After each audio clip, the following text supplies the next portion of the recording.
Hello दोस्तों, स्वागत है आपका मेरे यूट्यूब चैनल में। तो आज हम संख्याओं के बारे में बात करेंगे।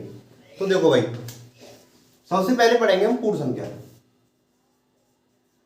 पूर्ण संख्या। तो पूर्ण संख्या वह संख्या होती है जो जीरो से स्टार्ट होती है और कहाँ से चलती है, अनंत तक चलती है। तो देखो भाई, कहाँ से, जीरो से, और कहाँ तक, अनंत तक। अनंत से तात्पर्य है मेरा, अनंत का मतलब है कि आप जितनी भी संख्या है, जीरो से लेके 1 लाख तक, 2 लाख तक, 1 करोड़ तक, 2 करोड़ तक, कहने का मतलब ये अपनी पूरी जिंदगी लग जाए और संख्या न लिखी जाए तो अनंत होता है। ठीक है, तो जीरो से स्टार्ट हुई और अनंत तक चली। ठीक है, अब आगे तो देखिए, इसमें से बहुत सारे सवाल बनते हैं। जैसे औसत का सवाल बन जाता है। आपसे पूछा गया कभी कि प्रथम 5 या प्रथम 6 संख्याओं का औसत बताओ। तो कौन सी संख्या, पूर्ण संख्या का औसत बताओ। तो कैसे होगा, 0, 1, 2, 3, 4, 5 और 6। ठीक है, अब संख्या गिन लीजिए कितनी हो गई। प्रथम 7 बोलेगा जब 6 तक लेंगे, 1, 2, 3, 4, 5, 6, 7। तो इस तरह से औसत निकल आएगा। ठीक है भाई, अब आगे पूर्ण संख्या हो गई हमारी। अब पढ़ेंगे, इसके बाद आता है प्राकृतिक संख्या। कौन सी, इसमें से कई सवाल बनते हैं पूर्ण संख्या में से जो ऊपर मैंने पढ़ाई है। अभी मैं बताता हूं आपको। जैसे आपसे पूछ लिया गया कि सबसे पूर्ण संख्या, सबसे छोटी पूर्ण संख्या बताओ। सबसे छोटी पूर्ण संख्या बताओ। तो भाई सबसे छोटी पूर्ण संख्या कौन सी है, 0। सबसे छोटी पूर्ण संख्या 0। तो सबसे छोटी पूर्ण संख्या 0 हो जाएगी। तो इसका मतलब हम कहें आपसे एक पूर्ण संख्या नहीं है या नहीं है ना। आगे प्राकृतिक संख्या के बारे में जिक्र करेंगे हम। तो प्राकृतिक संख्या और पूर्ण संख्या में थोड़ा सा डिफरेंस है।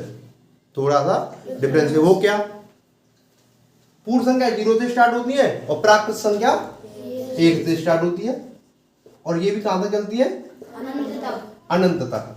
ये भी कहां से चलती है, अनंत तक। इस टॉपिक में से जो मैं पढ़ा रहा हूँ, जैसे प्राकृतिक संख्या, इसमें से औसत वाले सवाल ज्यादा बनते हैं। कैसे, औसत वाले। जैसे कि अब इसमें सवाल कैसे बनेगा, इसी तरह से जैसे पूर्ण संख्या बना था, इसी तरह से इसमें क्या कहेगा, प्रथम 6 या प्रथम 5 संख्याओं का औसत बताओ, या प्रथम प्राकृतिक 5 संख्याओं का औसत बताओ, या प्रथम 5 संख्याओं का योग बताओ। तो कैसे करेंगे, 1, 2, 3, 4, 5 हो गई बटा 5। ठीक है ना, इस तरह से बनेगा। हाँ, एक और बहुत ही ज्यादा कंफ्यूजन वाला क्वेश्चन रहता है। कंफ्यूजन मतलब आप समझने में वो थोड़ा दिक्कत करेंगे। क्या कहेगा, क्या कैसा रहेगा, क्या पूर्ण संख्या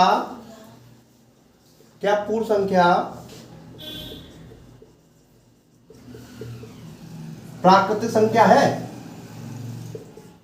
क्या पूर्ण संख्या प्राकृतिक संख्या है, ये क्वेश्चन रहेगा। क्या पूर्ण संख्या प्राकृतिक संख्या है, या क्या सभी पूर्ण संख्या, क्या सभी पूर्ण संख्या प्राकृतिक संख्या है। तो आपके हिसाब से क्या होगी, हाँ या ना। सभी का या ना आएगा, क्योंकि 0 आ रही है पूर्ण संख्या। हाँ, तो यहाँ भी नहीं। अब रीजन पूछो, कारण पूछो, चुनौती, तो तुम्हें कहनी है क्योंकि प्राकृतिक संख्या 0 से स्टार्ट नहीं होती है, पूर्ण संख्या 0 से स्टार्ट होती है। तो इसमें 0 नहीं है, लेकिन इसमें 0 है। तो इस वजह से सभी पूर्ण संख्या प्राकृतिक संख्या नहीं होंगी। लेकिन ये इसका उल्टा पूछ ले। उल्टे का मतलब है, अगर आपसे ये पूछे, कैसे पूछे, क्या प्राकृतिक संख्या पूर्ण संख्या है, हाँ, क्योंकि भाई प्राकृतिक संख्या तो 1 से स्टार्ट होती है, 1, 2, 3, 4, 5, 6, 7, 8, और इसमें ये सभी मिल जाएंगी। तो इसका मतलब प्राकृतिक संख्या पूर्ण संख्या है। ठीक है, अब आगे हम पढ़ेंगे इसमें होता है पूर्णांक। क्या होता है, पूर्णांक। तो पूर्णांक संख्या है। तो पूर्णांक संख्या है, देखो इसी में सब कुछ छुपा हुआ है। पूर्णांक, पूर्णांक होता पूर्ण अंक, मतलब पूरा अंक होना चाहिए। कहने को तो दशमलव में या बट्टे में होना चाहिए। जैसे 2/3 है, ये पूरी है, पूरी तो भाई 1 है, 2 है, 3 है, 4 है, क्यों? लेकिन हम तुमसे कहेंगे 5/3, समझ में आ रही है ना? है हम तुमसे कहेंगे 5/3, 5/3 का है, पूर्ण संख्या है ना थी। तो पूर्ण मतलब पूर्णांक मतलब पूरी होनी चाहिए, या वो नेगेटिव में होगा। नेगेटिव मतलब या तो ऋणात्मक होगा। नेगेटिव का मतलब ये है, जैसे -1 है, नेगेटिव में ये, या -2 है तो ये पूर्ण ही, ठीक है। तो एक बात ध्यान रखियो, पूर्ण संख्या जो होती है, जितनी भी धनात्मक संख्या होती है और ऋणात्मक संख्या, लेकिन पूरी होनी चाहिए। कैसे? पूरी होनी चाहिए। और जीरो ये 0 है, ठीक है। एक कोई नंबर लाइन कर लो, मतलब ये हमने एक सीमा मान ली। अब 0 होते जो सीधे हाथ की तरफ जाएंगी, 0 होते सीधे हाथ की तरफ जाएंगी, वो कई संख्या होंगी, वो होंगी सीधी मतलब धनात्मक। जैसे 0 होते सीधे के बाद कितनी आएंगी? 1 2 3 4 5 और चलते जाएंगे भाई यहाँ पे, तो ऐसे, ठीक है ना। अब 0 होते खैरियात्मक, खैरात तो भाई थोड़ा डिस्टर्बेंस होता है ना भाई खैरियात में, तो खाना ना खाता था, तो मतलब 0 होते जो खैरियात्मक आएंगी वो आएंगी माइनस की, काय की? माइनस की। तो ये सभी संख्या जो मैंने लिखी है वो कैसी है? ये सब कैसी है? ये सभी ये पूर्णांक संख्या। कैसी है? पूर्णांक संख्या, ठीक है। तो हम कह सकते हैं, यही डेफिनेशन क्या बनेगी, जैसे अब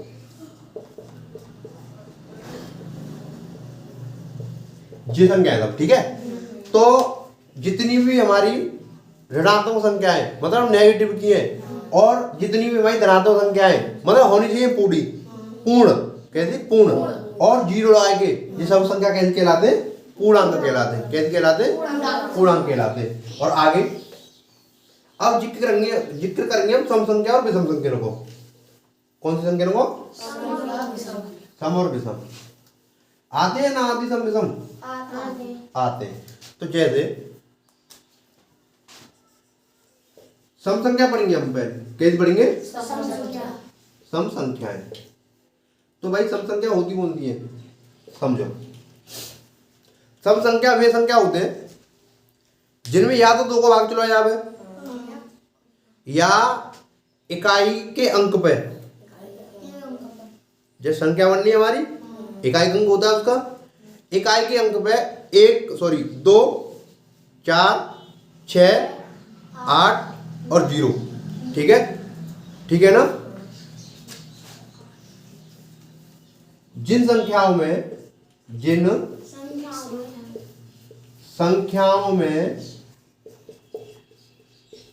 2 से पूर्णतः भाग चला जाए